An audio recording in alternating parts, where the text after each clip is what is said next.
ప్రెగ్నెన్సీలో వాటర్ అనేది ఎంత ఇంపార్టెంట్, చాలామందికి దాని వాటర్ది విలువ తెలీదు. ఎస్పెషలీ ప్రెగ్నెంట్ లేడీస్లో ఏమవుతుందంటే ప్రెగ్నెన్సీ వల్ల బ్లడ్ అనేది కొంచెం థిక్ అవుతుంది. వాటర్ టైంకి తీసుకుంటూ ఉండాలి. ఒక డేకి almost 4 to 5 litres water important.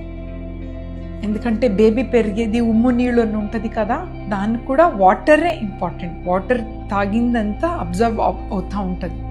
So ఒక 8 to 10 గ్లాసెస్ ఆఫ్ వాటర్ తీసుకోవచ్చు.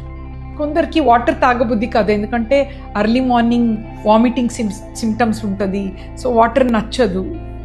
మార్నింగ్ కొంచెం ఏదైనా తిన్న తర్వాత ఒకేసారి ఎక్కువ తాగకూడదు. కొంచెం 2 అవర్స్కి ఒక్కొక్క గ్లాస్ వాటర్ అలా పెట్టుకుంటే బెటర్. సో వాటర్ ఇష్టం లేదంటే కొబ్బరి బొండ నీళ్ళు or any juices. Ideally we don't prefer juice, but water కంటెంట్ది వాటర్ మిలాన్ జ్యూస్ అవన్నీ తీసుకోవచ్చు. బట్ షుగర్ ఆల్సో చూసుకోవాలి.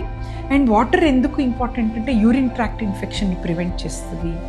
అండ్ ఎస్పెషలీ సమ్మర్లో స్వెట్టింగ్ ఎక్కువ అవుతే తెలియకుండా స్వెట్ ఎక్కువ ఉంటే ఇంకా కొంచెం ఎక్కువ వాటర్ తీసుకోవాలి. సో చాలా ఇంపార్టెంట్. బ్లడ్ని కూడా థిన్ చేస్తుంది అండ్ మూమెంట్స్ కూడా ఉండాలి. కాన్స్టిపేషన్ కూడా తక్కువ అవుతుంది అనమాట. So don't forget drinking water.